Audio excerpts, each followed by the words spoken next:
I believe is the lack of trust. So I help Web3 projects building that trust. How we do it? I believe the best marketing strategy is educating people. So we do it by educating people. How? By providing valuable content.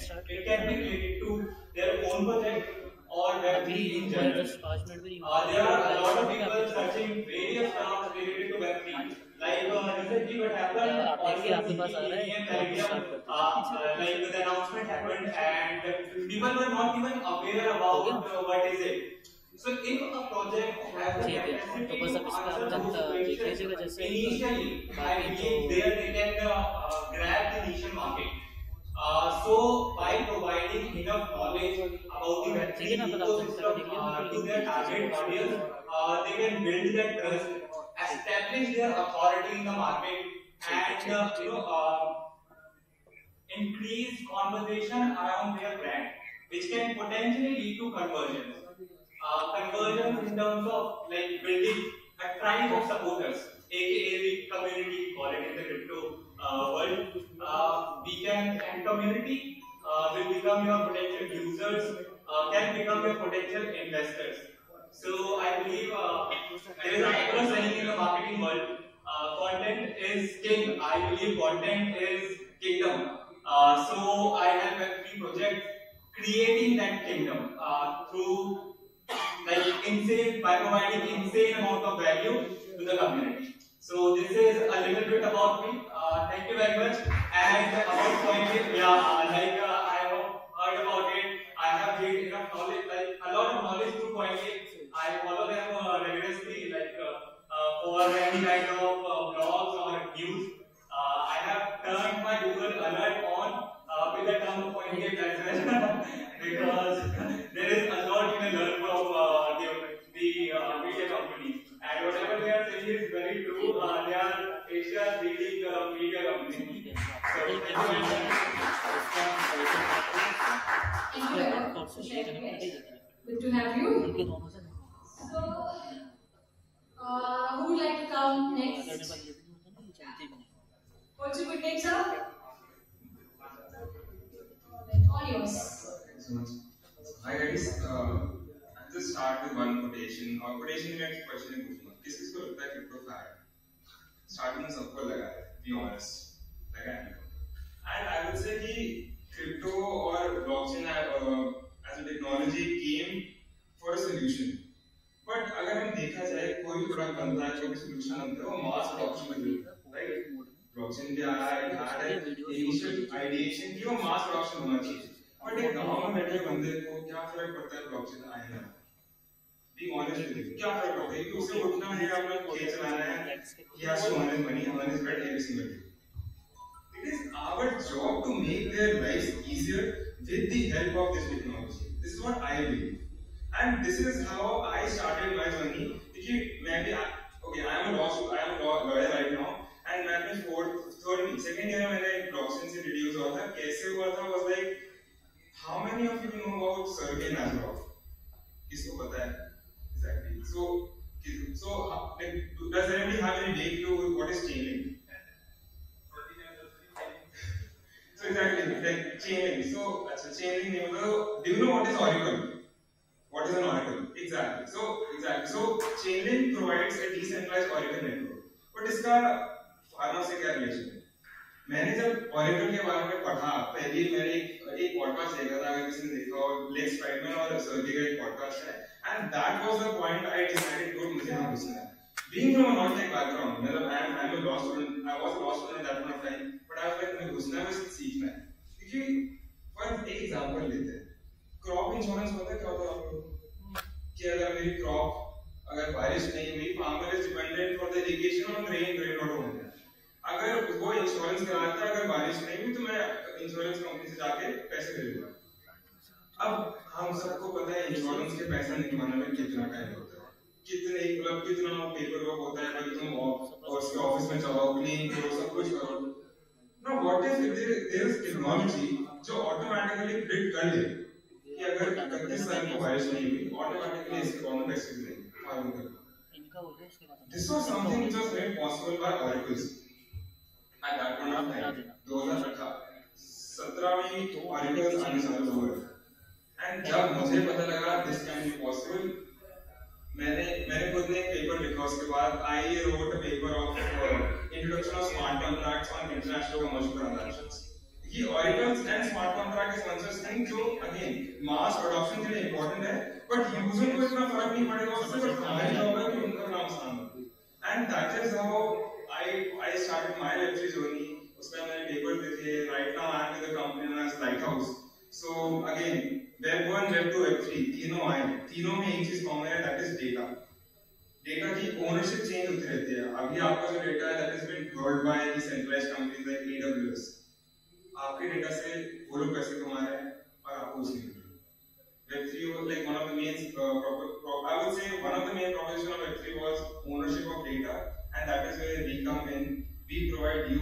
the true ownership of your data at the end of the day you will know आपका data कहाँ store हुआ है आप उसे modify कर सकते हो आप कहाँ चाहते हो स्टोर हो and you have your own governance over it I would say so yeah that's it thanks so much Thank you so much for all your knowledge, man. Thank you so much for it.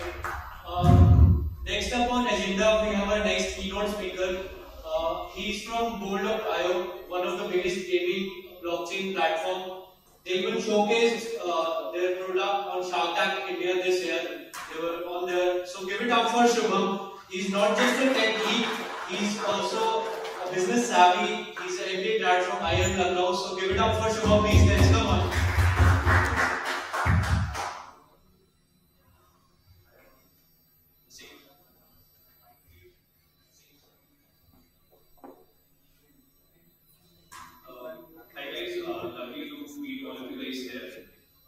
So I represent More.io.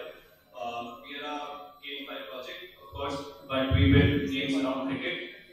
So basically, our target audience is Southeast Asia nations. So a little bit about our platform. We have two sets of games. First are let's say casual games, free to play, no NFTs required. You get some tokens, very casual in nature. And the second set of games, which I think we pushed them live just a couple of weeks back. So first of them is a fantasy sports game, fantasy cricket. Pretty much like Green 11, but with one big change that you need to own player cards to have, let's say, Virat Kohli in your team. Not everyone can take Virat Kohli in your team. You need to own Virat Kohli cards so that you can take in your team. And of course, you need to own player cards in card games. So that's a bit about the platform, two sets of game, hyper casual and card games. Now a bit about myself. I have been working in financial markets industry for 3 years in forex department, helping clients manage their forex risk. But during COVID, we had I think a lot of free time on our hands, and that's why when I went into the crypto rabbit hole, I started with setting up an Ethereum mining rig. I bought GPUs at twice the rate at what they're available now, and made a lot of loss, not just in buying crypto but mining crypto as well. But soon I realized there is it's a revolution and it's better. I want to be a part of. My career should be a part of it, and I want to see blockchain not just as a money-making scheme, but you could design something for the next 50 years in the world. So, but personally for me, there was a problem. I was not a developer. I had not built a product, and I definitely still cannot, design and create monkey JPEGs and sell it for $1 million. So that's why I went into tokenomics and game design because I think that's what I was more comfortable with. So that brings me to the topic I want to discuss today. It's not much as a demo of our platform. The app is available on Play Store and App Store. You can try it yourself. It's fairly easy to understand. The topic I want to talk about is, building sustainable game economies in Web3 games. Coming to Web3 game economies, I think any sustainable Web3 game economy has three main pillars. One is currency stability, second is price rationality, and third is proper allocation. So, what is a currency in a game? What qualifies anything to be a currency in any economy? three things. First is store of value. People should trust its value should not fluctuate a lot. Second is medium of exchange. You can buy items of value from that currency. And third is measure of account. You can compare different items in terms of it. Right? We have a rupee currency in our country. We can measure a lot of things in rupees. So that's why it works as a currency. It's important to have a currency stability. We all want the currency we are holding to go 10x, 100x.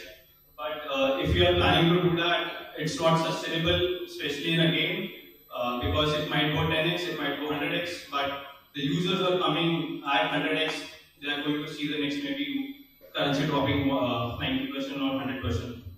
So it's important to have a stable currency in the game. Let's say I take two examples. The first is the honeymoon period of any game.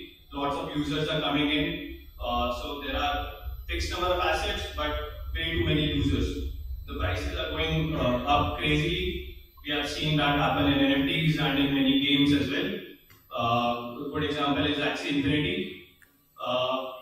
So the thing in this case, how we can manage currency stability is probably introducing some kind of decay function in assets. Let's say, for an example, we have a card game, Bolt.io Fantasy. We have a Virat Kohli card, right? So we have to introduce some sort of decay function to maintain the price stability. The way to do that could be, let's say, we launch Virat Kohli cards 2023 edition. It's good to have as their number of users increase, but the number of cards are same. The price is going to go haywire. So what we can do is we introduce some sort of decay function so that a 2023 Virat Kohli card has, let's say, its tags start till 2023 only. And in the next cycle of users come in 2024, 2025, we introduce another set of cards which are updated till 2024 stats. So how it helps is the assets are not concentrated in the hands of the first set of 100 or 1000 users. The assets decay slowly. Let's say if you're playing a trump card game in 2025 using cards on our platform. So of course, the Virat Kohli card is still going to be powerful, but till 2025, let's say Virat Kohli has 10 more centuries. So a 2025 card is way more powerful than a 2023 Virat Kohli card. So in that manner, we can create we can create a decay in the assets, and hopefully we can control the price. The other case would be when, let's say, the users are stagnant, number of users are stagnant, prices are decreasing. How do you help maintain the price? You're not targeting the price to go 10x, but you're targeting the price to not fluctuate a lot. In this, we can create what we say are let's say sinks. So there is a game called Citadel in which you have a ship which is represented by an NFT. Let's say the ship goes in an uncharted territory. It's venturing into a risky area in search of better rewards. So if you do not play well, the ship can sink and the NFT gets burned in the game. We have often heard that tokens are getting burned, but in this game the NFTs get burned as well. So what this does is, even if the number of users are constant, you are reducing the number of assets in supply by introducing gold mechanisms. So that helps with reducing the number of assets if the users are constant. So again, that helps you maintain the price stability for that as well. So we talked about currency stability in Web3 games. Next is price rationality. It's very simple to understand. Items of higher value should have higher price than items of lesser value. And easier to understand, but it has its own challenges. Like if you're launching a new game, what's the right price to start with, right price to sell your assets with? And there is no easy solution with it, but you have to price your assets in a way that it's responsive to the demand that it has. There is no perfect solution, but there are some better solutions than others. Let's say if you do a public poll on Discord with your community, what should be the price like? So I own a appreciate that solution a lot because people behave differently in polls and when their money is at stake. A better solution could be an auction, not a very small time limited auction, but a prolonged auction going multiple days where genuine people can try out your game before putting large amount of money in your game. And the third pillar that I talked about was, I think it was correct allocation, proper allocation of assets. It's important because here not just the game economy design guys, but the product and strategy guys will also get involved. It basically means allocating right goods to the right personas. So let's say in your game you have two personas, one is warrior and the other is healer. So you are dropping two kinds of assets, one is swords and one is, let's say, shield. So you have to design the game in such a way that the warrior personas they get the swords and the healer persona they get the shields. And in the right proportion too, so that it does not disturb the game economy as well. So I think just summarizing the three pillars that I talked about in designing sustainable game economies, it's price rationality, proper allocation, and most important, currency stability. So I think that's about it. Just one more learning that I like to share is I think gamers are fine as long as with equal opportunity but non-equal rewards. As long as the rewards per unit of let's say time spent, effort spent, or dollar spent, or skill is broadly consistent. As long as you are maintaining in the game, you are fair to the gamers. I think gamers are fine and you should bet for the long term. The short term, you might see a 10x, 100x, but the people who have seen 10x to 100x, they might be, let's say, just 5,000 people. And 50,000 people that come into a game, that might get 100x the price. And it's very difficult for you to give a 10x price rise to those as well. So that's why instead of a short-term 100x price, you should target stable currency which goes slow but steadily. I think that's all from my topic. And if you're keen, just check out our app on Play Store and App Store. Thank you. Thank you so much, Shubham. Thank you so much. Hope you guys understand better about the gaming economy now. So for next up, we have with us a guy who is at the forefront of the crypto trading world. We have Santosh with us from CoinX. He's the marketing ambassador for CoinX. Please give it up for Santosh, guys. So this is my first speech in offline event.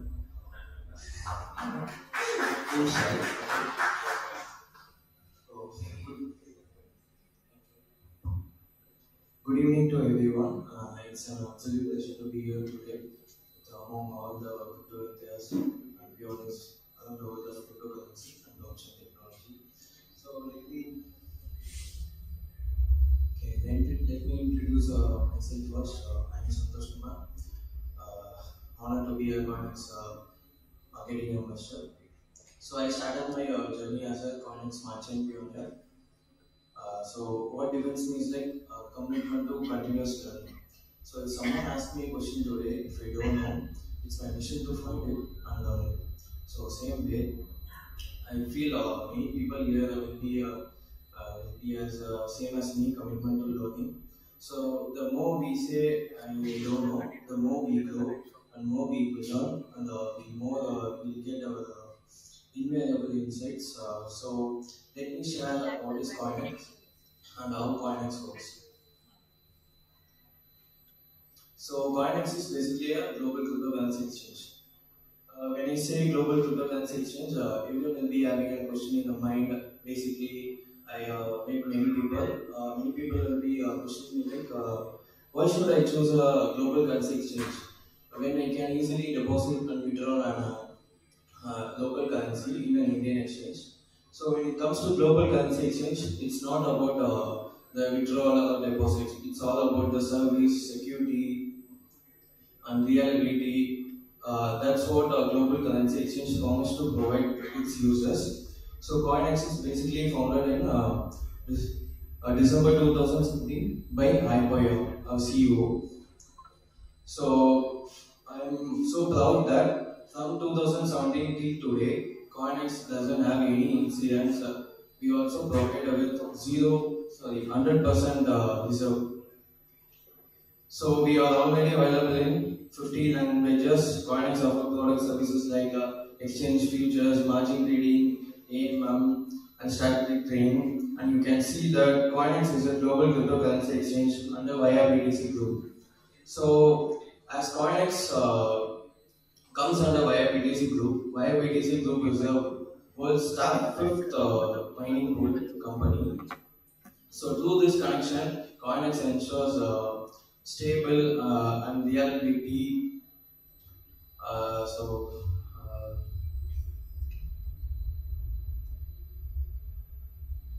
Yeah, through this connection, Coinex ensures stable and reliability, and the fund flows. The Coinex is backed by BTC.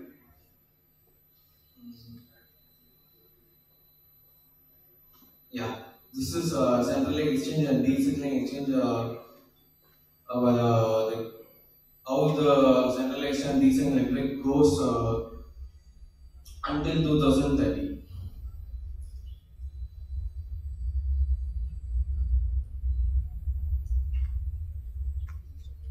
This is not working.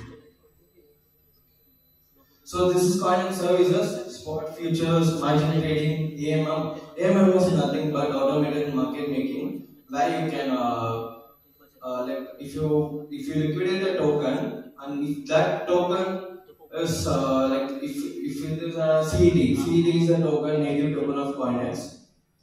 So if you liquidate add a liquidity in the AMM section, if the trading is happening for an hour, the trading fee generated by Coinex is $10,000. So 1% is your liquidity, you will be earning around 100 USDT. So same way Coinex swap. What's special in Coinex swap is like you can swap to multi-chain, and auto investment system is basically like a bot where you can give manual inputs and you can gain profits. So Coinex is a simple interface where as an Indian trader or investor you can easily find how to use Coinex, and the flexible KYC is a plus point. We don't mandatory, our KYC section is like it's not mandatory for every user.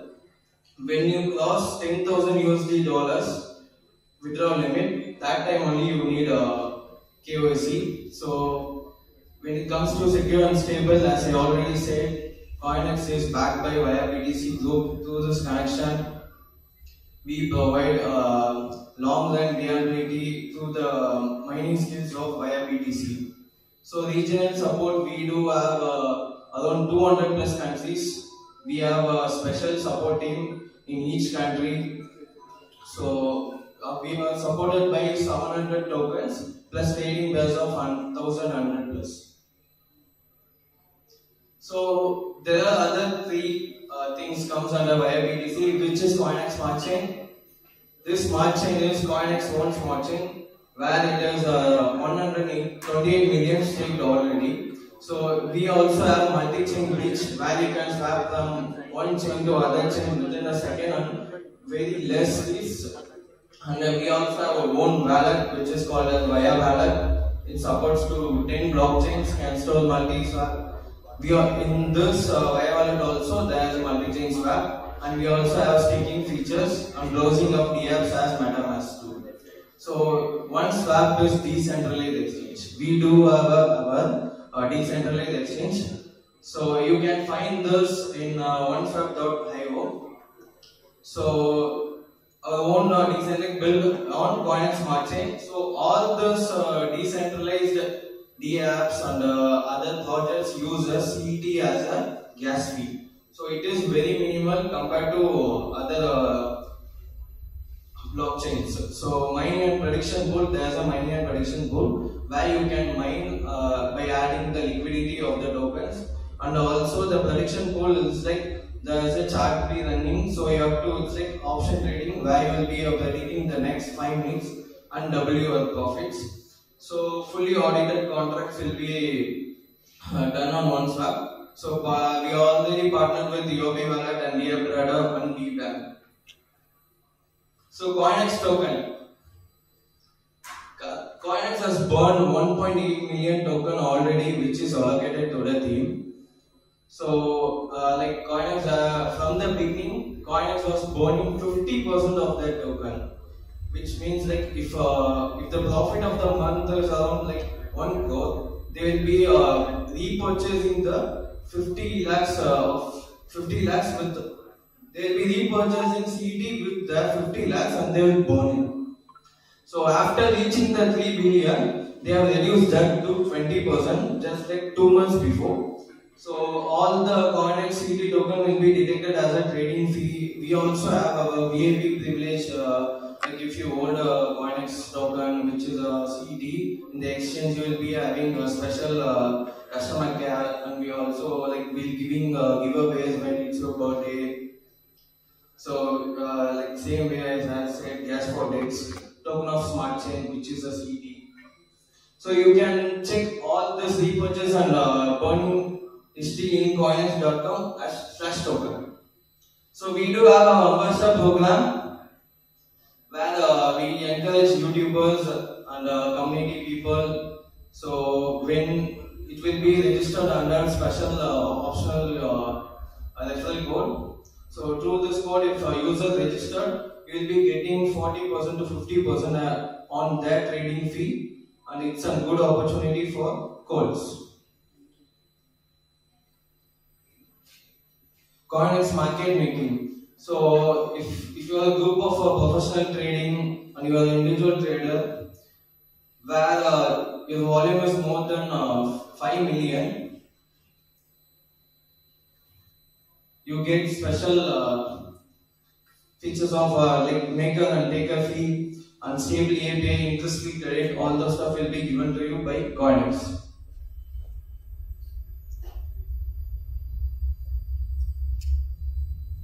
Yeah, we have started like making the market from March 2021. Still now we have been reached to 15 languages, 200 plus countries, and we still exploring throughout the world. So this is what CoinX. I'm really sorry I was distracted in there. So this is my first event, so I'm very much shy.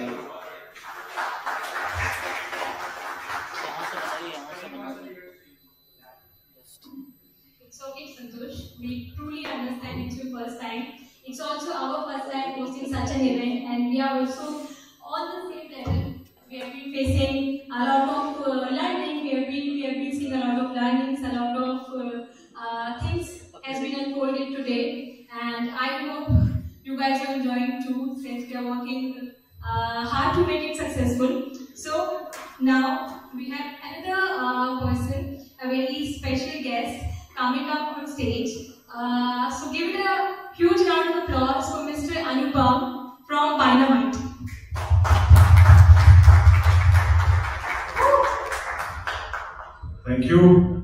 Thank you, Rina, and thank you, Ahmed, for putting this up and inviting me here. Very excited to speak to all of you. I think there are a lot of use cases in blockchain, one after the other.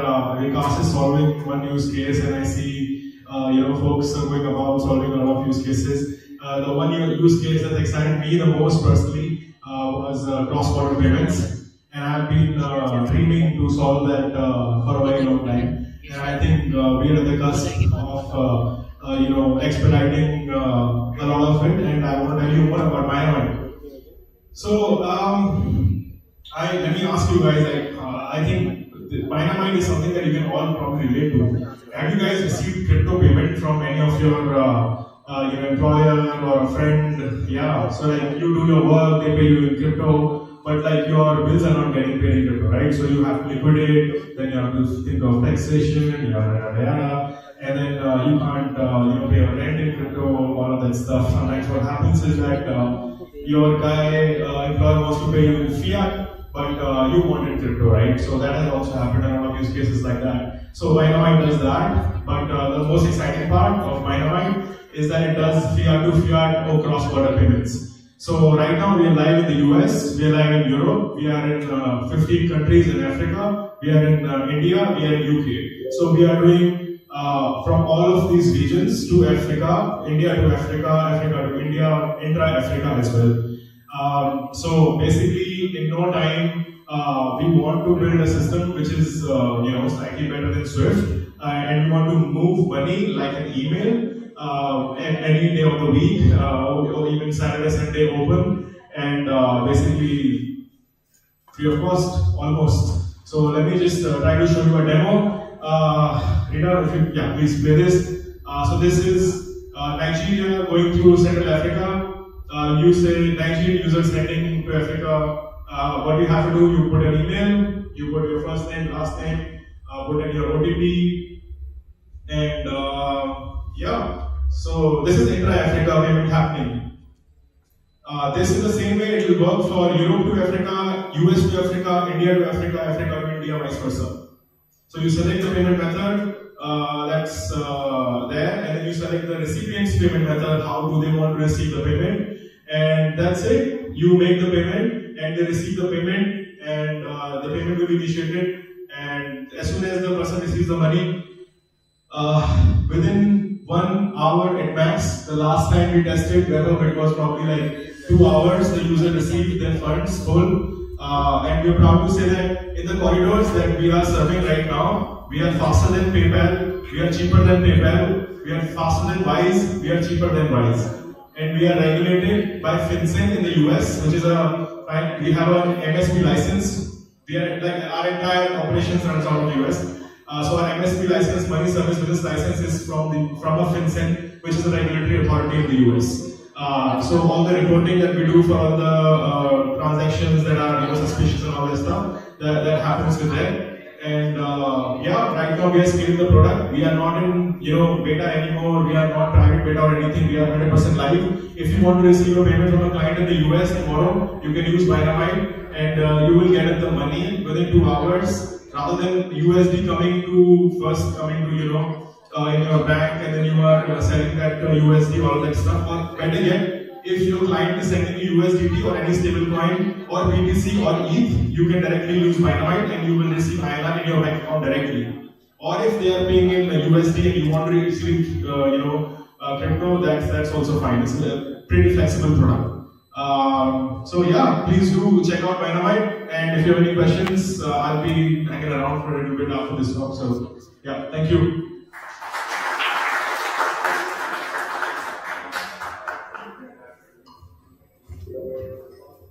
Thank you very much, Anupam, for such an introduction. So, okay. So we have another training round now. So, are you guys feeling a bit bored? Do you want to play something? Say yes? That's great. So now we have our crypto quest, where I'll be presenting you a few questions. There you have to answer it. Let's check out how much knowledge do you have about Web3. They are very basic questions, and the more faster you reply and the more accurate you reply, that will add on to you, or that will give you a closer look to come out as a winner. So we will be selecting 5 people from the participant as a winner, and guess what? There will be good goodies to win. After the whole panel discussion, as we have mentioned in the discussion in the agenda, we will be announcing those winners. Good.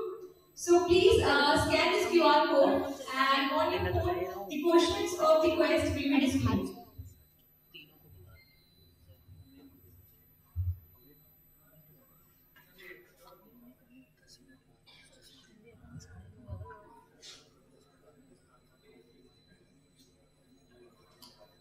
Guys, if you're not able to scan it, you can just go to slido.com and put in that number 222-704 and you will be able to join directly.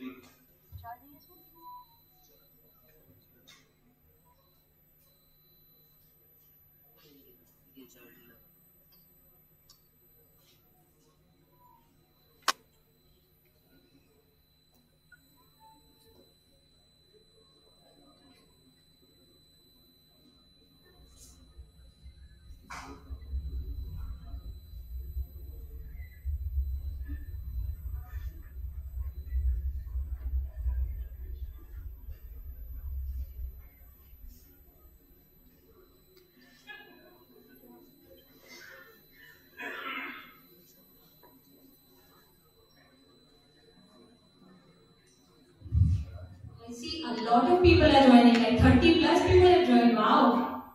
So should I wait for a minute, or are you guys doing, or should we start? Let's start. Let's start it.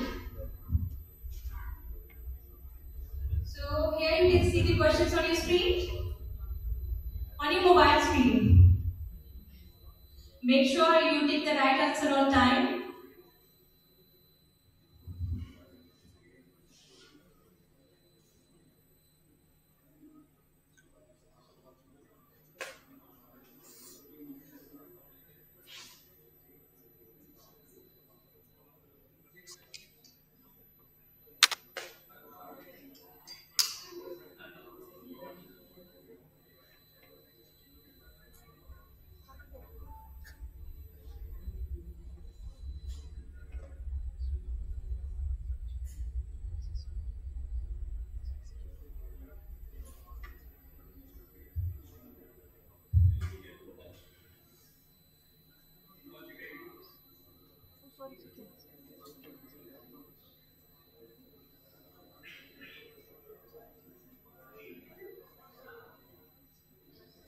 I see most of us know what the right answer was. Let's go next.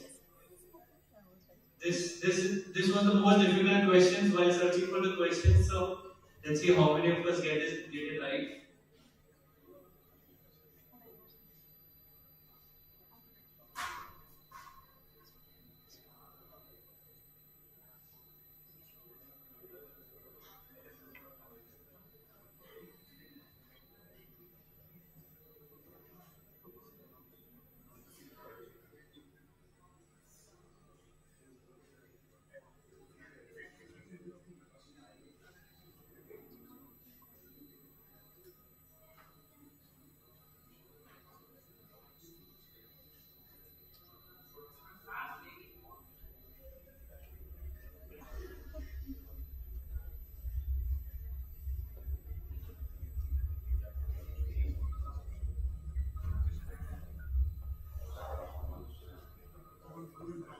I'm glad to see all of us here know what the primary goal of F3 is at least.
Okay, last question.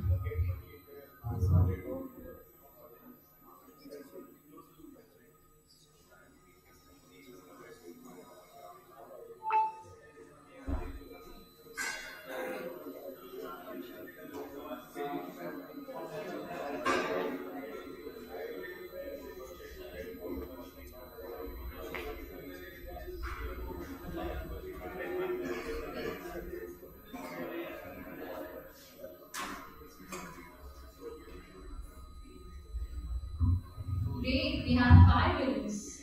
So let me tell you who are the winner. One is Nilesh. Give a round of applause for him, Nilesh. Yay! Second we have Yogesh Siddhi. Where is Yogesh? Put your hand. Oh, great. Third we have Mr. Shantanu. Wow, yay! Okay, next, who is this winner? TXM. Oh, what's your good name? Priyank. Yay.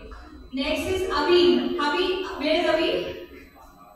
Oh, great.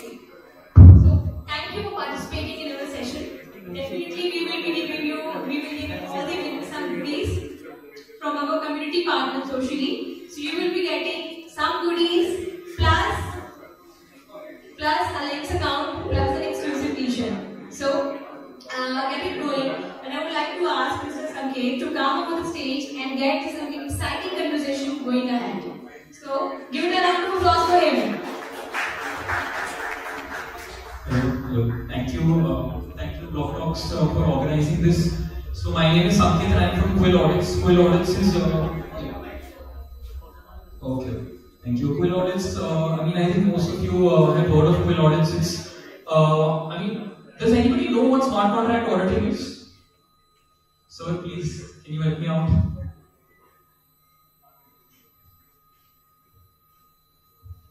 For all the people from Web2, I guess VAPT, Vulnerability Assessment and Penetration Testing. That's what it is in Web2, and we need a similar kind of mechanism for smart contracts. That's where this really desperate need of smart contract auditing, security, penetration. How do we know that whatever we are writing is absolutely safe? I think that's where, and Quill audits are doing great. I know almost 1,000 projects that you guys have done. Thank you. Thank you so much, sir, for helping me out here. So basically, the point of auditing, as sir already mentioned, is to assess vulnerabilities in smart contracts, because smart contracts at the end of the day is code and it is written by humans. So in Web3, the money is inside the code, right? As we say. So it makes the job for hackers easier. In Web2, you have to steal data and sell it. But in Web3, if they hack smart contracts, they can get direct access to funds of users and investors.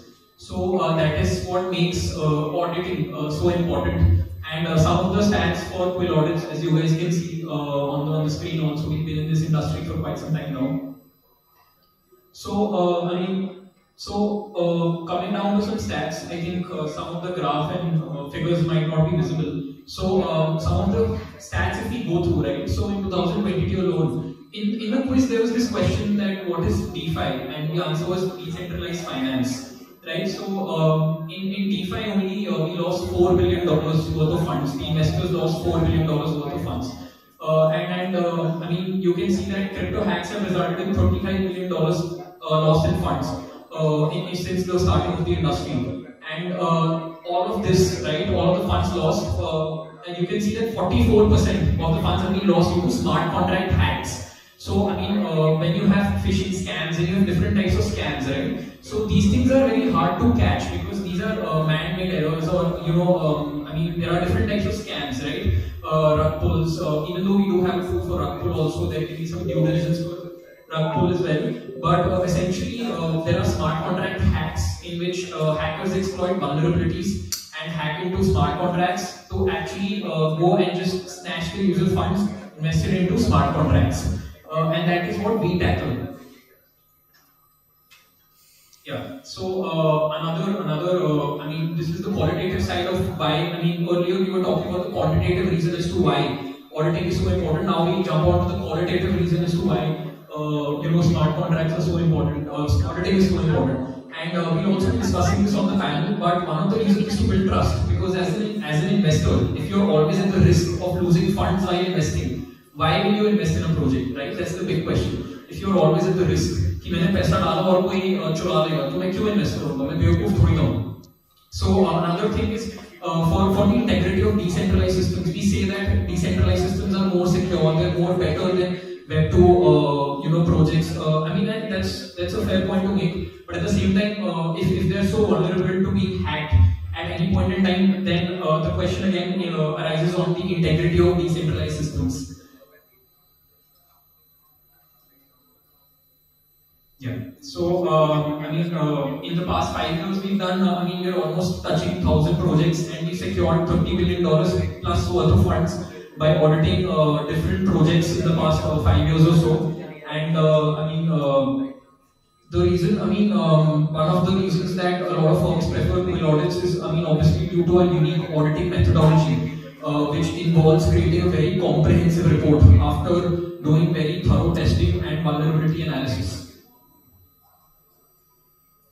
So, I mean, I don't know if this is visible or not. I think, I mean, all of these are the hacks and the amounts stolen for different projects, and you can see, I mean, which of the projects are unaudited that have, that have been hacked, right? And you can see some of the biggest hacks in which the maximum amount of funds that have been stolen have been unaudited. And in the table below, I think it's getting covered by the chairs. But you can see projects. I mean, even after auditing, there's a risk of getting hacked. But you can see the amount for which the protocols, the audited protocols that got hacked was very less. You can see $34 million, $16 million, $10 million, and the unaudited projects that got hacked have been for $620 million, $600 million, $300 million.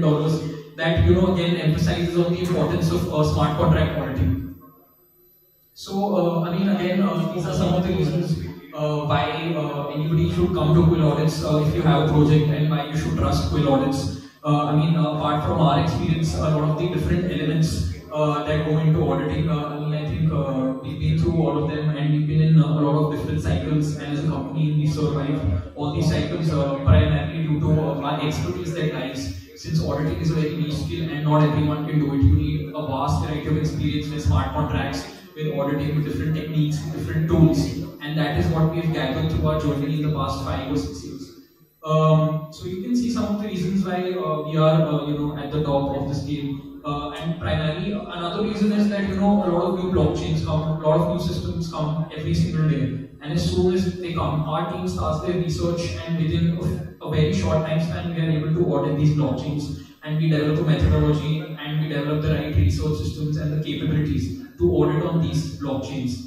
And the thing that we offer is that we audit all blockchains, all projects at all time spans.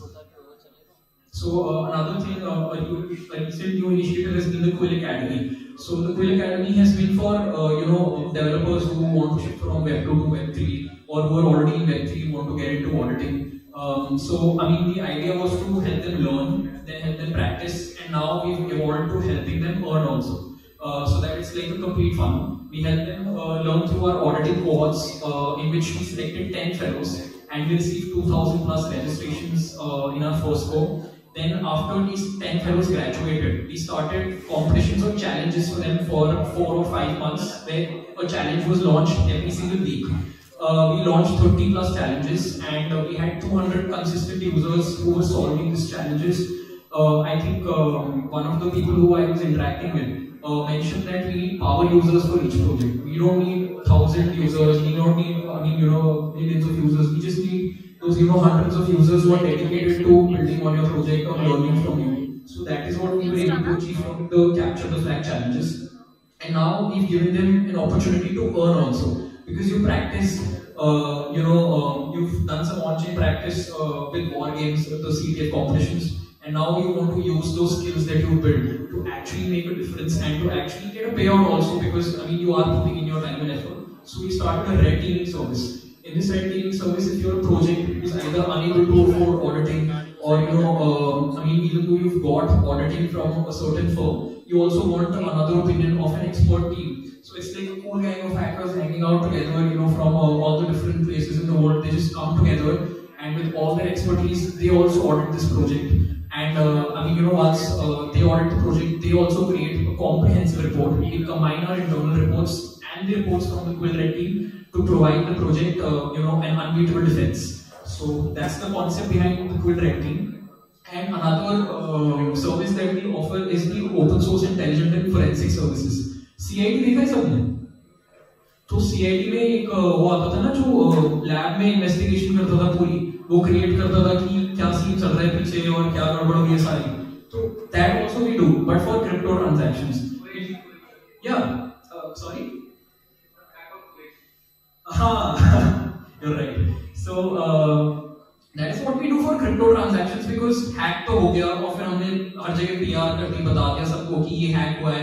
But now it's also important to know that how the hack happened, and after the hack, how the flow of funds have occurred. So we create transaction visualizations of all the transactions. इस account से इस account में funds गए, then it went to a cash mixer, and then it was laundered through different accounts. And that is a service we also offer to different projects to see अगर कोई fraudulent activity or some malevolent activities going on the systems. And also we publish regular post-mortem reports, through which you can actually see कैसे हो रहे हैं hacks, how the hack happened. We get into the hacker's mindset and we recreate the hacks, and also after the hack what has happened. So that's our forensics.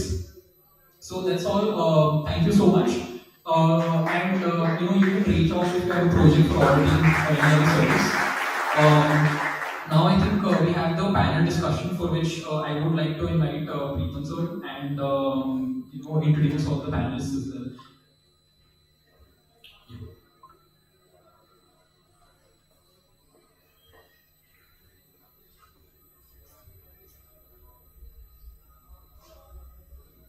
So,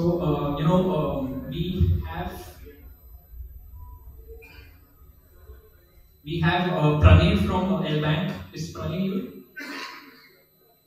I think Pranay was here some time ago. Pranay? Can we get Pranay from, excuse me guys? You need to get Pranay. Okay, can you fetch Pranay please? Okay, thank you. We also have Anupam from IMI. I think Anupam is, yeah, please sir, would love to have you. And Shantanu sir on the panel, sir, and Vikas sir also. This I don't know sir कैसे हो गया ये, I'm so sorry. ये पता नहीं.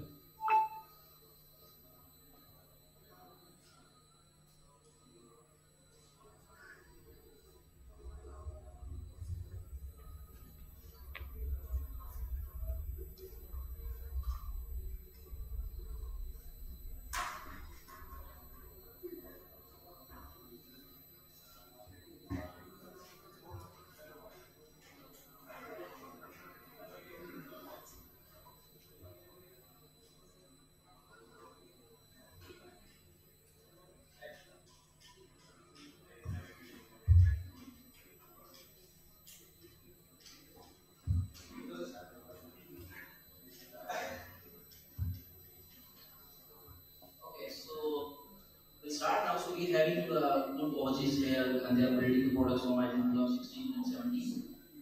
And we'll start from a quick intro, what product we are building, and how you're making sure your product is going to win in this market, right? So we'll start with the Vikas, then Anupam, then Pranay, and then Santanu. So in intro, how you're making sure your product is going to win. I think I actually got a chance to going pretty detail about my product. Is there anyone else have joined, like who have not seen? Okay, I'll still give just so. Hi guys, I'm Vikas Singh. I am the CEO and co-founder for NFTFN.xyz. What we do allow is that we fill the gap for NFT buyers and speculators where they do not find their way to actually hedge the downside risk of NFTs. That's what the gap we fill. If you have actually bought any premium NFTs, but you are worried about the nose-diving prices, I think you deserve a right to hedge your prices, hedge your downside risk of that NFT by going short. Otherwise, for the speculators, they can go long and short. So that's what we are doing, and I think we add so much value to the NFT buyers and in general traders, because we add so much liquidity back to the NFT ecosystem, because it's always questionable whether the NFT market is going to come back or not. And that's what we are believing, that NFT is going to come back, and a lot of institutions are actually entering the Web3 just via the NFT route. So we think the NFT market is going to come back really, really strong. And to make just one point last, it was first bear market for NFTs. I think we are going to come back strong. Yeah, thank you. Hi, so my name is Anupam. I am the founder and CEO of Binamite. So with Binamite, what we're trying to do is move money on blockchain. I think one thing that blockchain has done right is do cross-border payments, and something that I've always been excited about. Before 2010, I don't know how many of you were able to do cross-border payments. I don't think like you could move from 10 rupees to 10,000 to 10 crores without anybody ever questioning you. That blockchain has made it possible. But we are solving all the caveats of Swift payment right now. The Swift network kind of hinders over the weekend, and can be used as a political weapon. We want to move money as freely as possible in various countries. So whether it be crypto to fiat, fiat to crypto, and most importantly, fiat to fiat. So that's what we are doing on top of blockchain. Hi everyone, my name is Pranay, and I've been involved in finance for the last 9 years. For the past 3, I'm involved in various Web3 companies, and right now I'm representing Airbank, which is a regular top 15 in the world's centralized exchange. And loads of people, they always have very weird faces when it comes to anything centralized exchange or asset management, mainly because of all the scams that have happened. So I think meetups like this is where I learn most of what I know, apart from white papers, I guess. So if anybody has questions related to how they work and everything, I think it's extremely important to let everybody know about why these scams happen and how important they are, because that's where a lot of the learnings and a lot of future proofing happens when these scams or something of this sort is exposed. So yeah, really glad to be here. Hi everyone, Shantanu Sharma here. I'm heading the growth and marketing at EasyFi Network. Been in this space for around 8 odd years. Been there, done that. Started from Bitcoin mining and Ethereum mining, and then some about investment. लोगों से बैठ के बातें करता था, उनको Bitcoins बताता था, okay, one-on-one, N-on-one, those kind of things. And then I had the opportunity to meet Vikas. He was the first friend and colleague that I got to know in the actual industry which I was working. Otherwise, I was only a working silo. So my oldest friend here. And so currently I'm heading marketing with EasyFi Network. EasyFi Network is a lending protocol. We were the first lending protocol on any layer 2 network. So we started off with Matic, which is Polygon now. And the idea was to build different kind of lending products, which are all already there in the traditional finance industry and with the decentralized finance industry. So collateralized lending, uncollateralized lending, micro lending, salary loans. So those kind of things is what we had in our ideation. And we've had a roller coaster journey, which a lot of people know. And currently we are focused on building a product called margin trading on DEXs. So that product is going to be basically trying to emulate under-collateralized lending, because when you do leverage trading, you actually take an under-collateralized loan and then you leverage your assets to create your own positions. So that's what we're working on, and a couple of more things. Yeah, in step 4, we'll discuss when we get the time to do that. Thank you. Okay, perfect. Blockopedia team, can you guys try to get all the guys inside?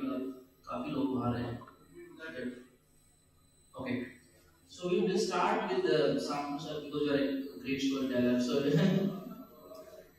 okay. Yeah, Pritam, please. We are here in also. Okay, so I am Pritam. I am co-founder and CEO of Quill Audits, and we are a Web3 cybersecurity company that I think Sanket said everything, how we do, what we do, and everything. And we also started our journey in 2017-18 with all the OGs there, and that's what we do. So we'll start with Santanu sir. What do you feel?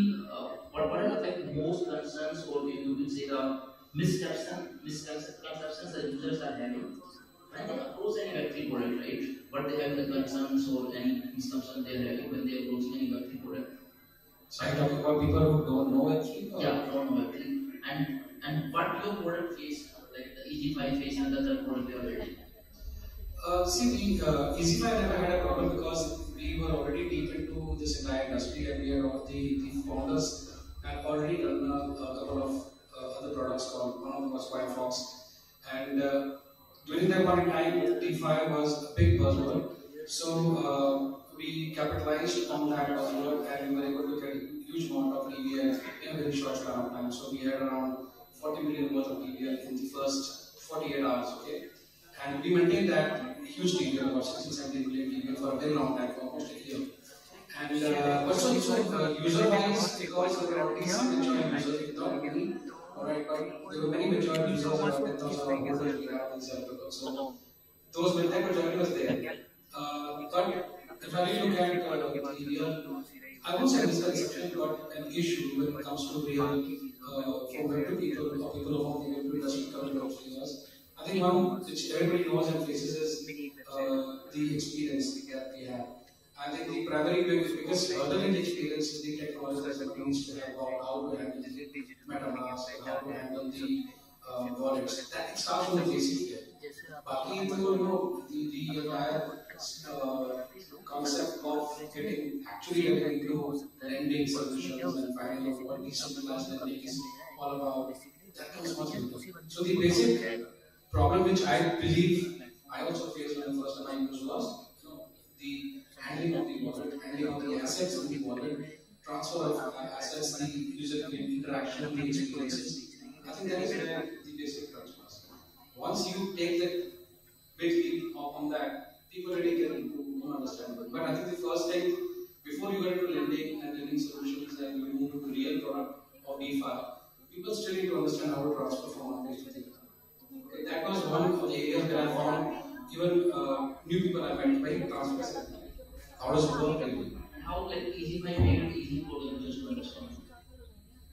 For the DeFi, the lending protocol that we had, I think the industry itself was very mature because we already had, not very mature, but that specific area was pretty still mature because we already had Compound, which was doing well. We had, Aave, which according to this entire thing. So there was a lot of work already happening in that area.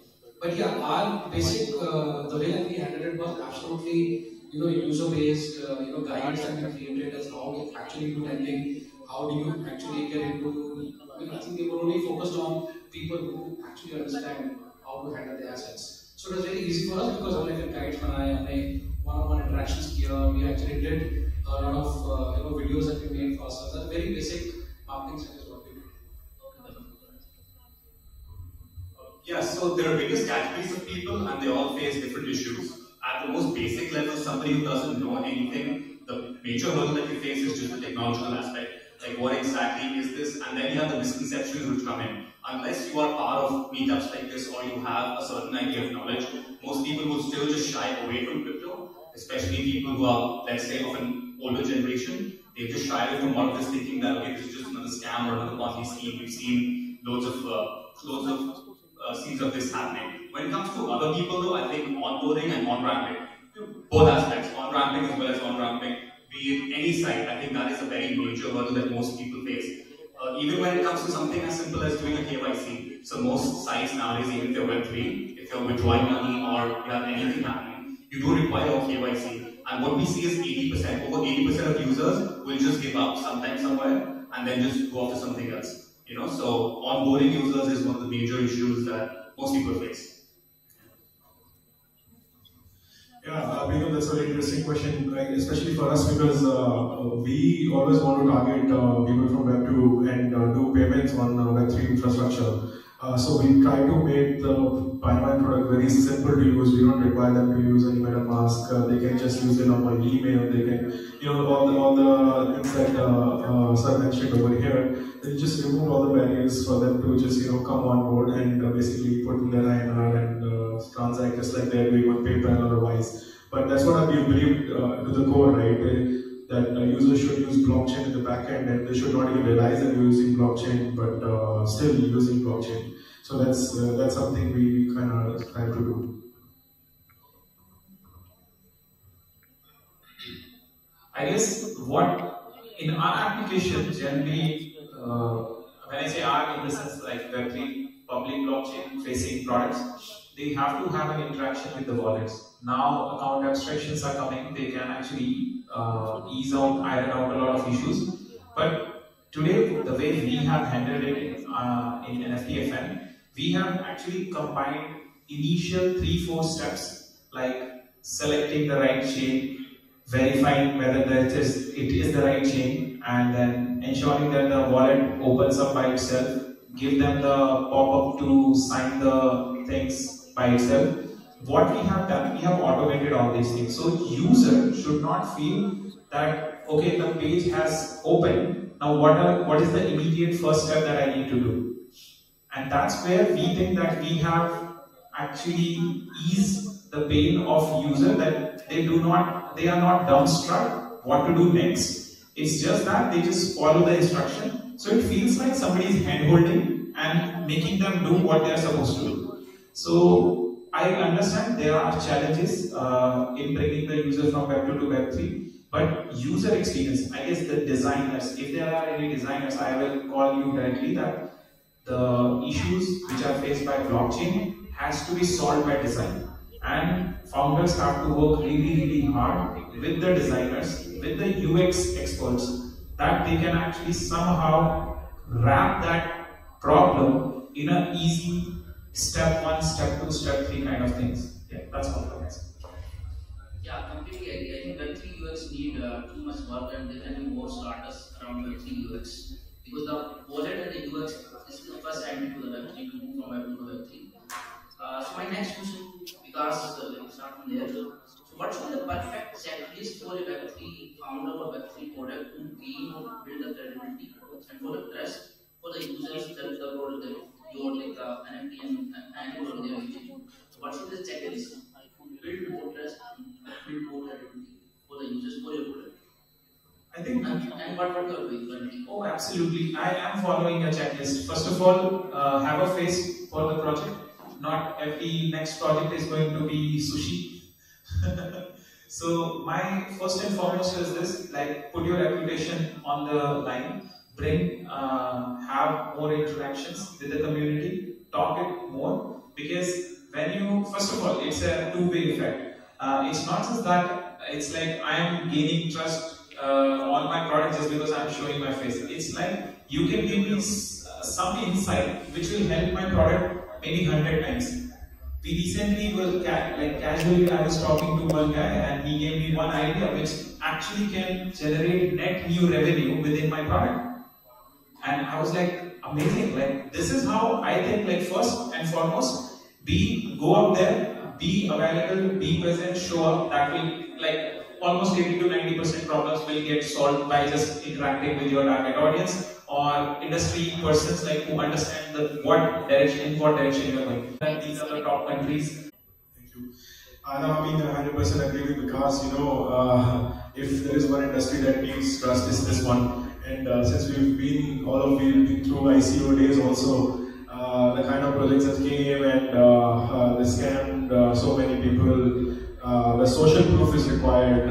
It's just not that I'm me putting my face on the website. That's of course great, but there are a lot of anonymous founders who want to stay anonymous. The one way that they can do social proofing is because just create their Twitter or Telegram and be like Vikas and be more responsive to the audience, to their customers. So yeah, I think that's definitely required, the social proofing.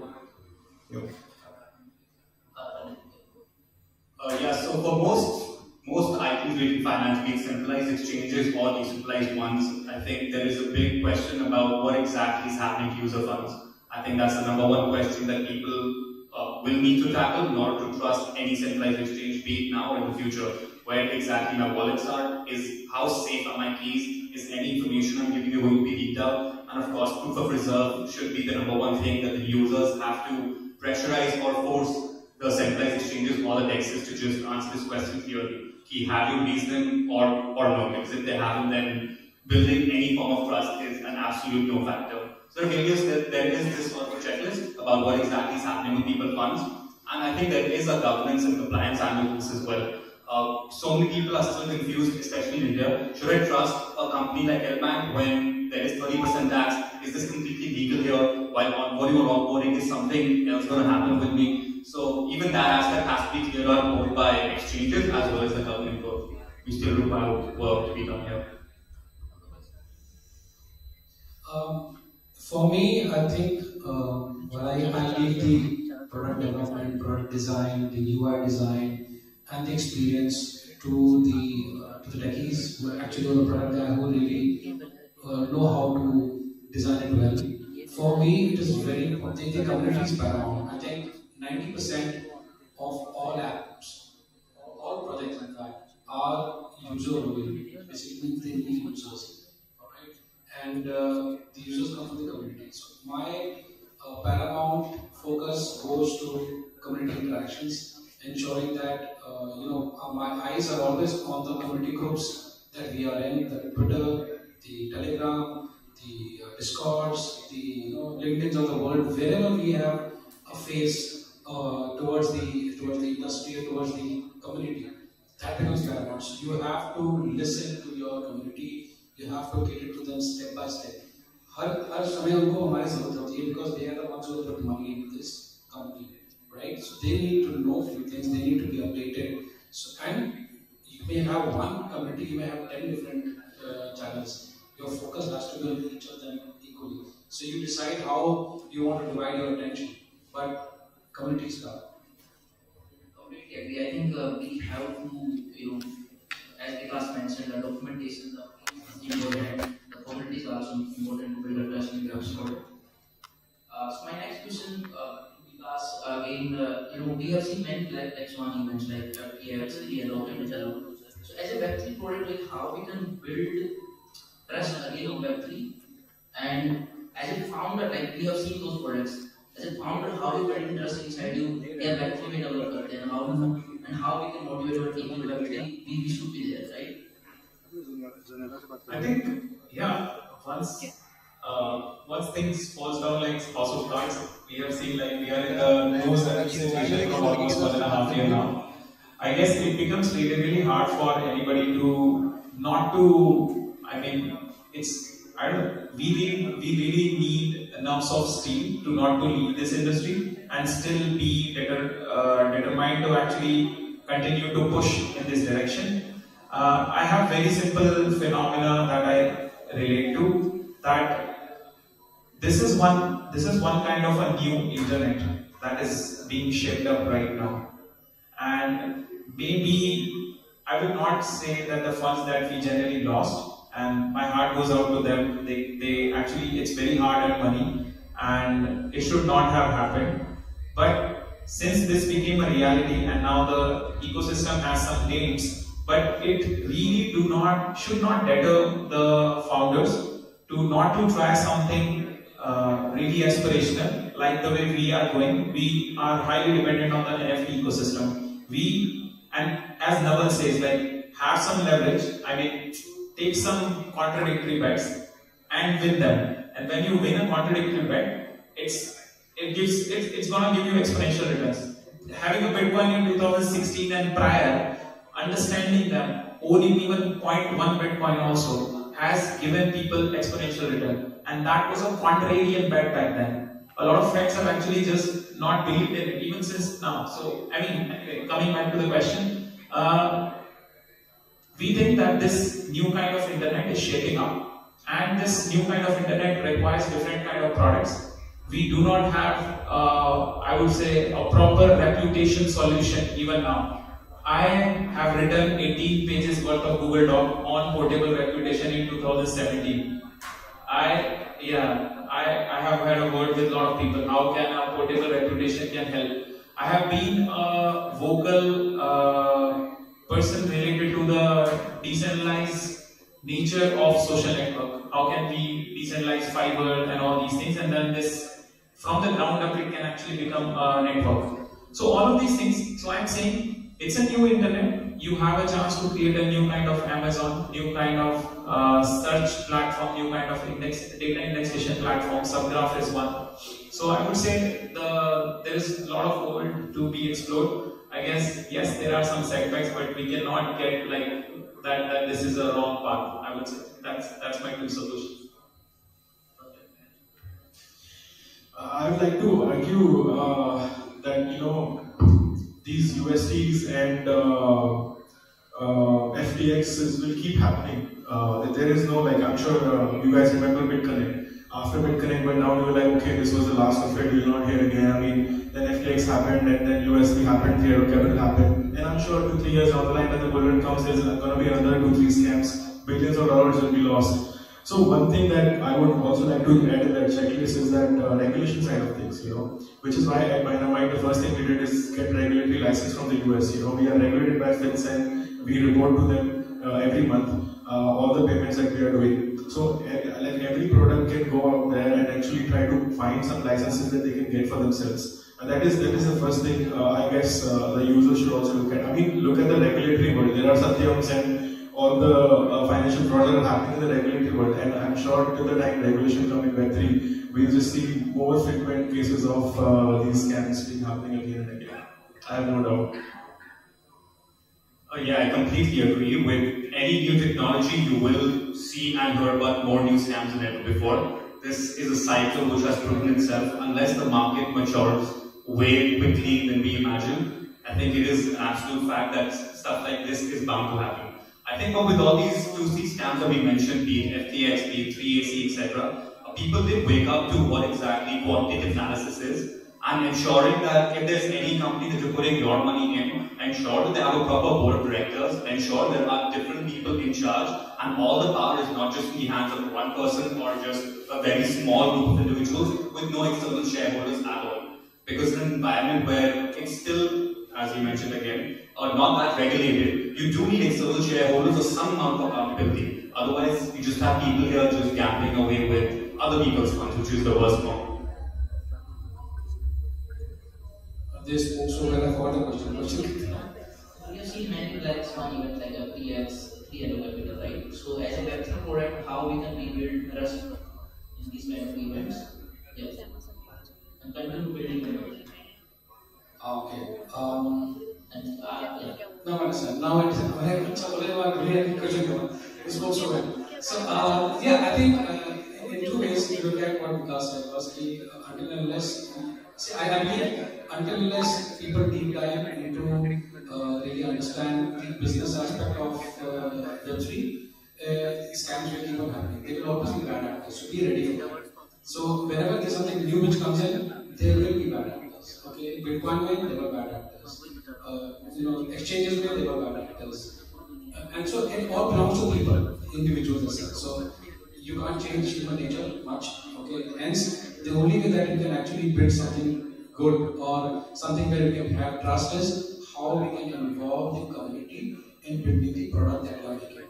Alright, I'm always for something called a DAO. Alright, build something where people are involved. But you have to find a place where users get involved in the growth of the of the product of the industry, and not only as a user but also as a contributor, as a provider of something.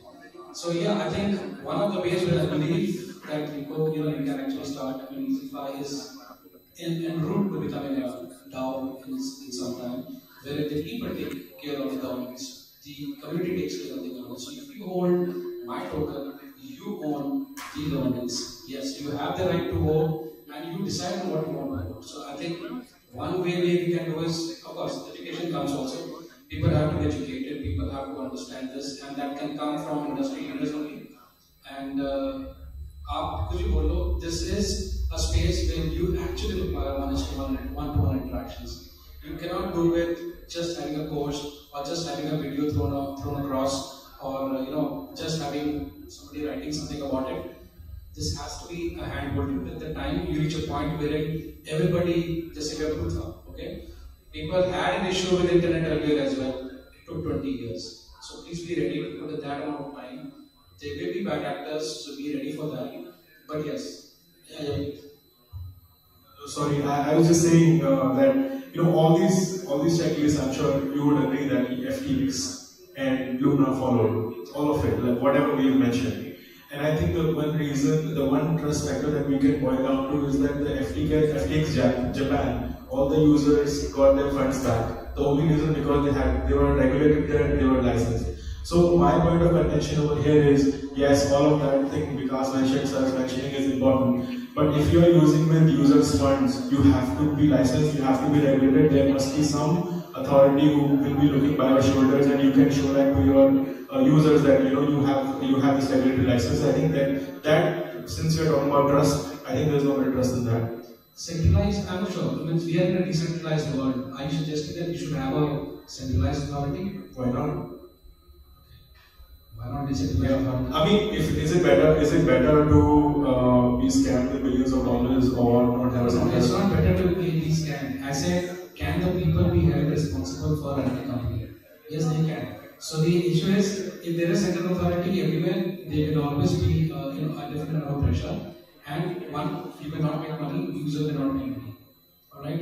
If it's a decentralized world, I suggest there should be chicken. So for running the entire thing, we have to have some kind of governance. We have to look at some kind of governance which is people led. I'm just suggesting. No, 100%. Like this is how I can just counter argument and I wanted to understand from you. That's it. No, I understand. My point of condition is more towards centralized product, of course. But with decentralization, I'm sure there must be some way, right, for us to protect the users and build trust. Okay, I think the final outcome is we should not trust anyone in Web3 even sometimes we should do our over diligence while interacting with any dev or any product. That's the outcome. Okay. Again, we'll start with Anupam. So, what do you feel like is a checklist for a successful Web3 product that earn trust, right?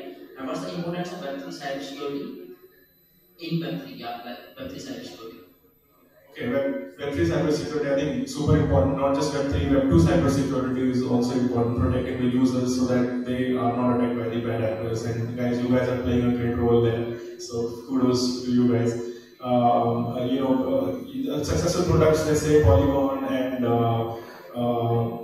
Binance. Just adding, what do you feel?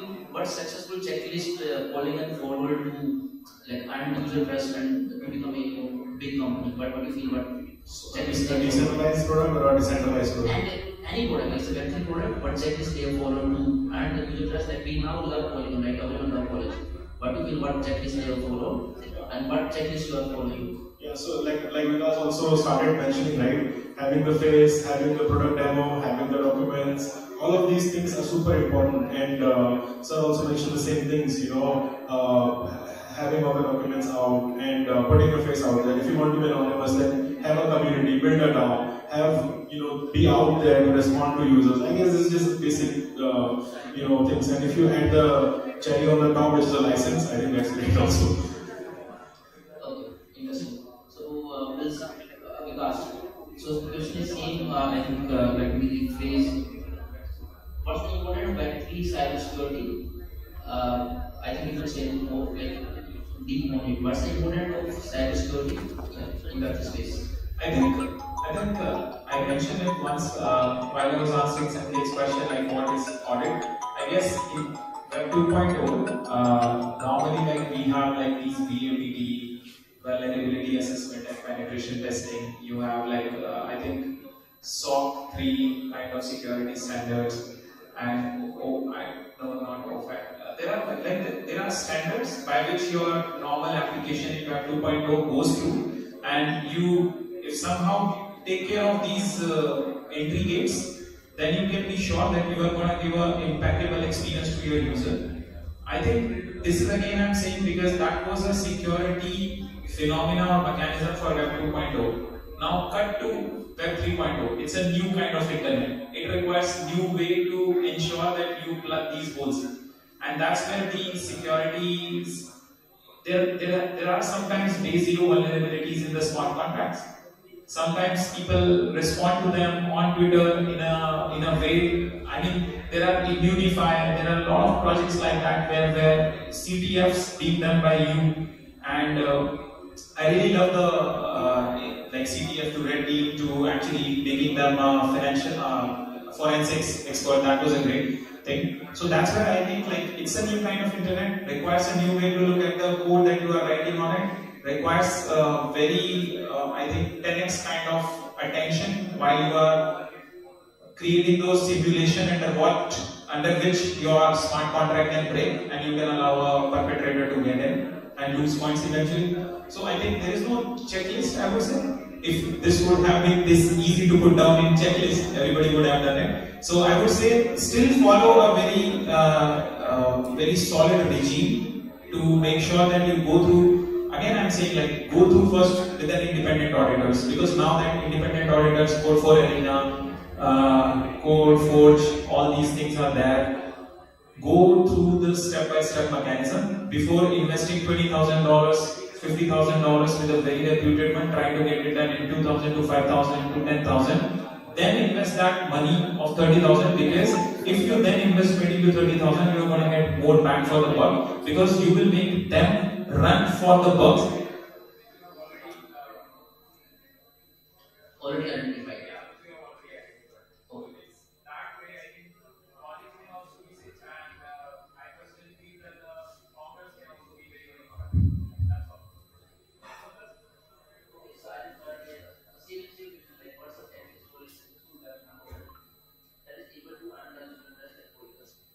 I think with Polygon's case particularly, what they excelled at, apart from everything we've mentioned, is having the face. I think they were one of the first few Web3 companies to have a proper team and how open they were, how many meetups they attended, how involved they particularly were with the community. I think this led to Polygon's rise. That's why people trust them and the entire community so much.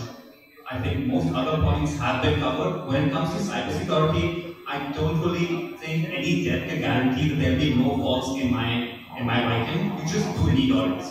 You need external companies who will come in and audit the work. There is nothing else to be done. Transparency contracts do help as well. So we've seen so many communities coming together and having their own codes and then telling us there's no mistake, but mistakes always do arise due to the external audits.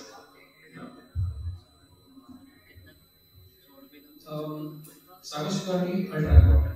I think because we are completely dependent on a third party to take care of our money. Alright. So even MetaMask for the bank. Anyone with a wherewithal to hack a MetaMask, other things happened in the past as well. So anyone with a wherewithal to attack or hack will do so. Okay, they have happened in the past. Very well audited companies have also got hacked because the hacker was smarter. Okay, so either we should hire hackers to build smart contracts, alright, which are vulnerable resistant, or we should have well audits to ensure that each of our smart contracts are user point of view or community point of view. It is very important that each and everyone in the community understands the fact that I will not put my money or my trust till the time I know for sure that these guys have been audited. Alright, and there's a certificate which has been put in place. So if there's a testnet, I understand. So testnet may or may not be audited, but why not? So even if there's a testnet which needs to be audited, please get it done. Please show us our testnet is also audited, and now we're going to internet, and these are the 4 people who've done the audits. So user point of view, don't put your money where you know that okay, these guys may have a vulnerability which you don't know of. Even a fork of a very well audited project can get hacked. So I think cybersecurity important. People like you are important. I don't know much about cybersecurity. Although I was at PwC, the information security, wing, but I was selling the project. हमसे कराओ, okay. And the way that I used to get clients on board was I used to go and show them either availability कैसे कर लिया, all right. And we found that there's a vulnerability here. And we said SQL injection किया ना. And we found that we have all your user ID and all that. So that's how I used to say. But yeah, very important.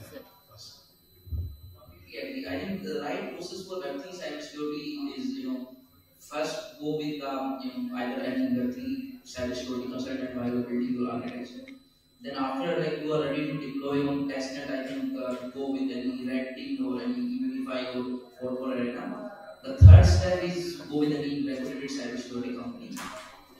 Now the important thing is like you deploy the smart contract. Now your smart contracts having the real money. Now you need the monitoring of your assets, like whatever transactions are going inside your smart contracts and the platforms, right? Audit to ho gaya, right? Any suspicious or any attack vector is going, you should get the alert so that you can take the action. The monitoring is as much as important as much we are doing the auditing. Now assume sab kuch ho gaya. What's the last step? We should be having the insurance also, not like some protocols are also providing. So that at least the user as a founder, we can take care of the steps that any bug and have, right? This is the ideal process, the steps. Start from the consulting and the end is the insurance. So that you can secure end to end. Yeah. So I think we are done here. If you have any questions we are open for the questions.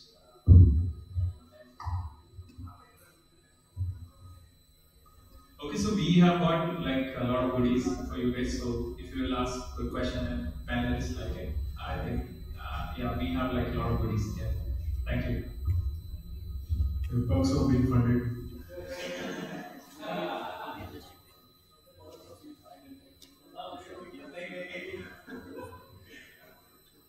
We ask a question. Even a personal question can be. Let's do an AMA. I will be easier. I just have a question first, but I have a comment that when you were talking about as a topic is being business building, user test industry. So the implement of LBAC said that there is a problem in the elderly, not utilizing old technology and everything. That's the reason why the investments are not coming, people are not coming on for trade. See, it is very well covered here that we have to remove the complexities involved in the transaction process happening. You cannot expect them to learn this on-ramp, off-ramp, and everything else. As was addressed by the 9 years, that everything has to go in. Sorry, about this. So it has to go in that area. Even after actually getting to the complexity of understanding these things, as a whole, creating trust in Web3 would come from mass adoption, which would come when people are using it, when they have the ease of executing everything without getting into the hassle of understanding each and every terms you do at the back. So this is something which is, and everything else where you should have complexity and everything, you get everything supported. Yeah, so the only reason I made that comment about the older generation is, see, centralized exchanges are probably the first step that most people take into crypto trading. So you heard about cryptocurrency, the first thing you hear is, "Acha, theek hai, itne paise mein isne itna banaya." So for people like me and most of my friends, this is how we heard about it. So when centralized exchange is there, UI is so complicated and everything, it does stop loads of people from taking that first step. So it's mostly people who have traded or have tried trading, and then you attend meetups, and then you learn more, and then you read white paper after you have, a proper loss while trading. So this has been a journey for most people, and I think most centralized exchanges, despite the fact that we do have educational events, we do have our entire academy and LBank Academy just to help educate people about everything that's happening and how to trade as well. It is creating a bit of a barrier, and that's where other companies which have much more simpler UIs, that's where they come in. And the thing is, LBank is more focused on people who trade with large amounts of money. So we have a slightly different view of things altogether. But yeah, onboarding does become difficult then. I just want to make a comment here. when it comes to the older generation. Okay. I'm not old. Who said I'm old? Okay, so I'm not talking about myself. I'm saying when it comes to older generation, in my household, it was my father. My father's 80 right now. Alright. My father was all about 72, 73. He bought his first Bitcoin. He was the first one who bought the Bitcoin at home. Somebody came and said Bitcoin, Bitcoin, Bitcoin. He said, okay, I'll buy. They go. Alright, so he understood the entire process. He downloaded Zepay. He understood कि भाई कैसे transfer होता है. He understood everything, and he bought his first Bitcoin at 25,000 rupees. All right. They back in 2000. Okay. So you need other people who are older generation. I have to see how to answer you. All right. या फिर उनकी part of my work with they have balls of steel to put money, and take the risk. That's what it is. So yeah, I'm very proud of the fact that he bought it. I knew about Bitcoin since 2011. The first time I read white paper was in 2011. I could never get a chance to buy it or just forgot about it. It's my dad who really introduced me to Bitcoin, and here I am. He still asks, Bitcoin कितने का हो गया? All right. No, I think I 100% agree with Shantanu. I think we should never underestimate how smart the users are. Users are super smart, and but we should just work on products that make the journey as smooth as possible. And like Vikas rightly mentioned, if you are putting up a MetaMask, if your product requires a MetaMask, then make it as easy as possible for the user to be able to get it. At the end of the day, user should not care what chain the funds are going, what network they're using. Is it L1? Is it L2? Yada yada yada. Like there's so many complexities. So like as smooth you can make it possible, I think that product will win. And I think he's winning a winner. Yeah. I have a question for Anupam. Anupam, you said regulation is very important. So when I initially learned about Web3, the essence of it was decentralization, right? Aren't we using that essence if we go towards regulation and everything? Absolutely. So it's the same thing Shantanu also mentioned, right? It's very difficult, right? Regulation has to be there for the mass adoption. I don't think, in my personal opinion, that a DApp, for example, there were so many dApps built in back in 2017, 2018, they're nowhere to be found, and they got funding massively. So massive adoption, the mass adoption has to happen when these products get out there, especially the exchanges, the products that are using your hard-earned money. I truly believe that the regulation has to come first for those products to apply for regulation. I'm not blaming the products that they're not having the license or whatnot. It's the regulation is not out there. But some progressive countries like Japan and the US, they're gonna have these regulations. So we should encourage products to go out and then get a license if possible. And in all honesty, the decentralization part can still be there. While being regulated, I guess somehow possible because, yeah. Are there any innovative ways, that there's a better way out? No, there's no way out. I think he's right. I mean, I'm playing devil's advocate to what I said earlier.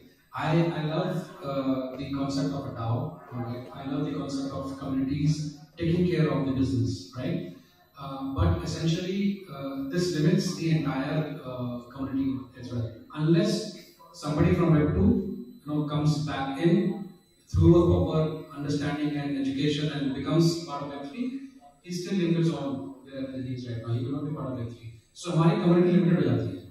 As soon as you bring regulation, that expansion comes in. Okay, now I can put money here, right? So, regulation in many ways for the business is important. For the operations, it can be decentralized in many ways. But then you have to have oversight. You need to have audits which keep on happening on time to time. This is one part, and the other part is it's an open world. People may go somewhere or the other where there is no regulation and start working from there. That's what happened to FTX in Bahamas, just by taking all the licenses where they are. So yeah, got to be the only middle path is there has to be a regulation to run the business so that people are more confident. Like somebody mentioned, कि farmer कैसे पता चलेगा उसको कि ये कैसे करना है. All that it requires, somebody says, okay, I can handle this entire thing in the laws of the land if something happens, God forbid. But essentially, the operation or the product can be decentralized in many ways.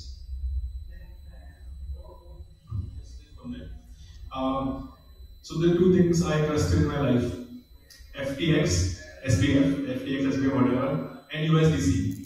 I had USDC in FTX.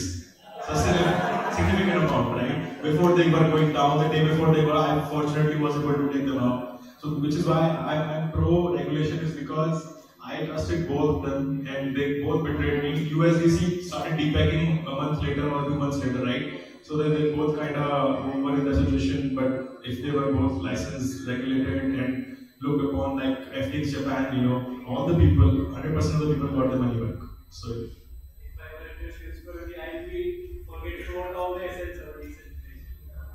Okay, I just want to add few things because the topic is very interesting. So recently Vitalik put out a paper with six people, and that talks about exactly like this. Like there are very fundamental things which cryptocurrency solves is the right to privacy for commerce.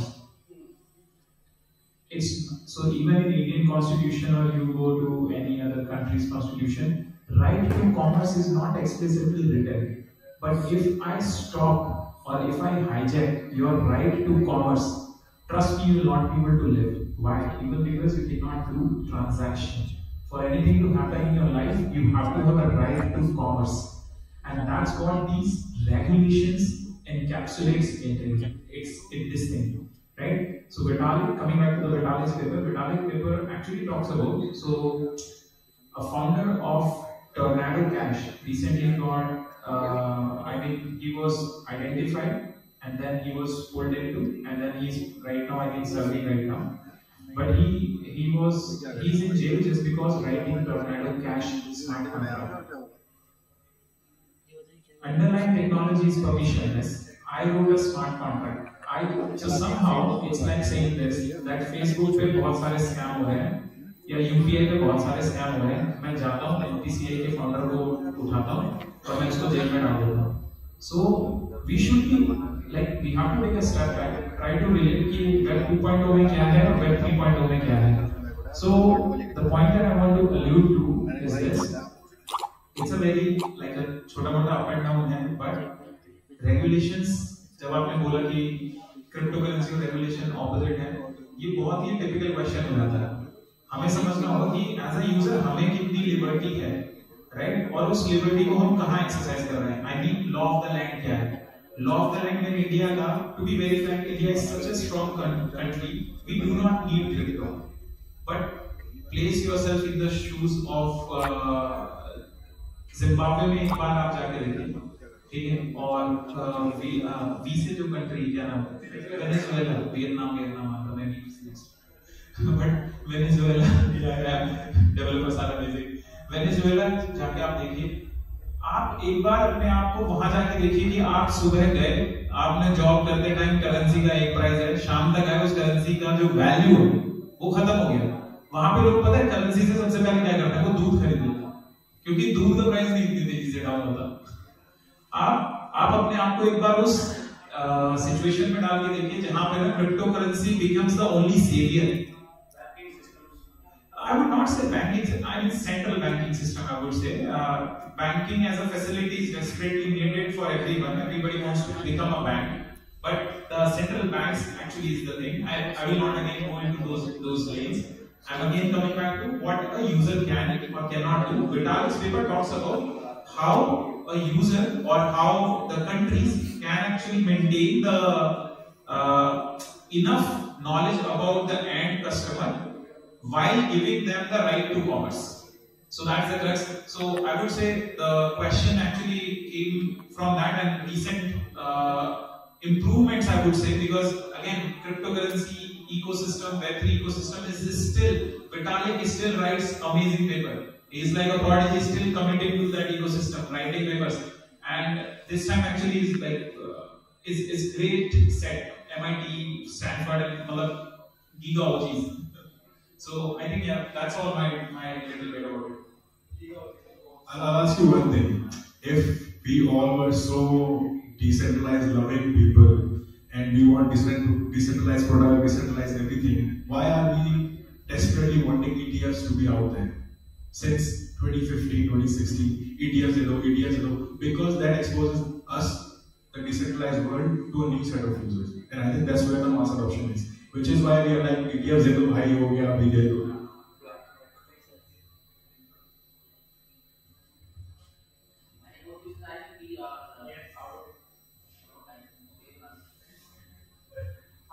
So the question is like most of the Web3 projects were running on funding that they got in 2021 and 2020. But now we see that those fundings are like about to vanish. So what do you think when the time will reach when Web3 projects will actually reach to the level of sustainable, profitable businesses instead of just running because of funding? And another question is, where do you think there are different types of projects, for example, crypto exchanges, DAOs, dApps, security and governance. So where do you think the most, which projects will be able to reach that profitability in the shortest period of time except crypto exchanges?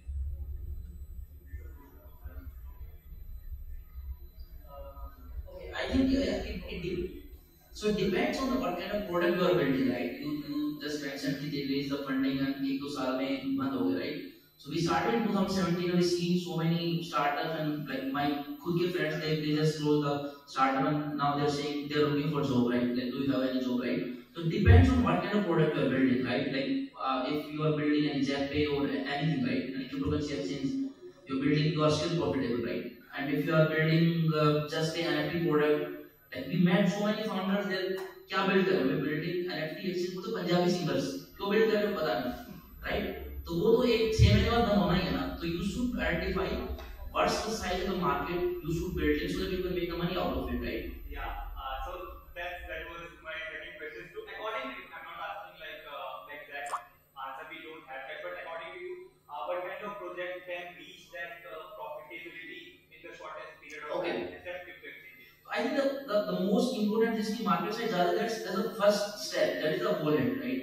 And the wallet is the first that can is easy profitable because the wallet is the first step. Anyone is moving from Web2 to Web3, and it's the fast thing to make profitability. And the second is the security and auditing company. We have boosted in the last 5 years. We are good profitable, right? Yeah.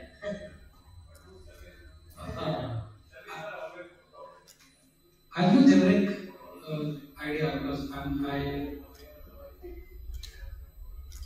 think if you look at any project per se, हम जब भी बोलते हैं startup करना है, there has to be an objective. Why?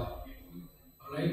If there is a startup which has successfully answered a question like this in a sphere which has seen a problem, so क्या problem solve हो रही है? Alright? क्या वो problem solve हो रही है और क्या उस प्रॉब्लम जब हो रही है वहाँ पे एक जो टैम है is huge. The market has to be there to address that particular problem. Once the problem is there, then you have to be very clear of the objective that you want to get a startup on, and then break it down into making your own. So, Jin startups can be an exchange, it can be an exchange, it can be a wallet, it can be an NFT in China. Okay, it can be Bitcoin, it can be anyone who is answering a critical problematic question, and there is a fantastic addressable market there. Even if you crypto, there is no market there. Alright? NFT, there is no NFT perpetual space, perpetual which is based on NFT index. Any. So that's the addressable market that you're looking at. People own NFTs, people are margin traders, people are perpetual traders, people चाहिए सारे. And that's exactly what he's addressing. That's what it is. Yeah. By the way, what are you building so that you ask this question? क्या build कर रहे हो? Let me feel. I think तभी ये question आया तुम्हारे अंदर. So I am into Web3 marketing. So Okay. I have Web3 project builders in the ecosystem with the help of content, whether it is social media, because the series of events that happened in 2022. After that, a lot of people have lost trust in the Web3 ecosystem. Not particularly Web3 natives, but we have reduced the speed of that onboarding more and more people. So I help Web3 projects building that trust again in the community and onboarding more people with the power of content through blogs, through Twitter content, LinkedIn, like any social media platform, and creating content in the community. So that is what I think that you're doing good job to educate the users and build the trust inside. Thank you.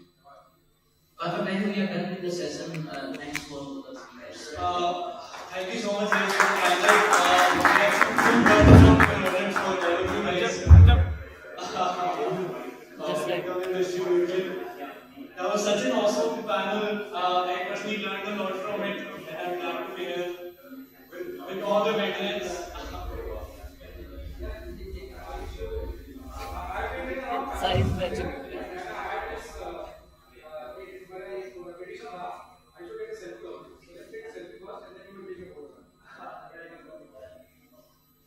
Hey, let's give a round of applause for all of them. All of us.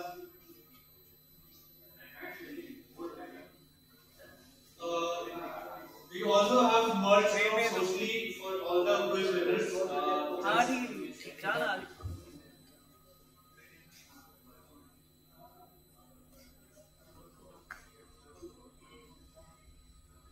So first was Nilesh. Is Nilesh still there? Hi, thank you so much, Nilesh. He was first in that quiz of our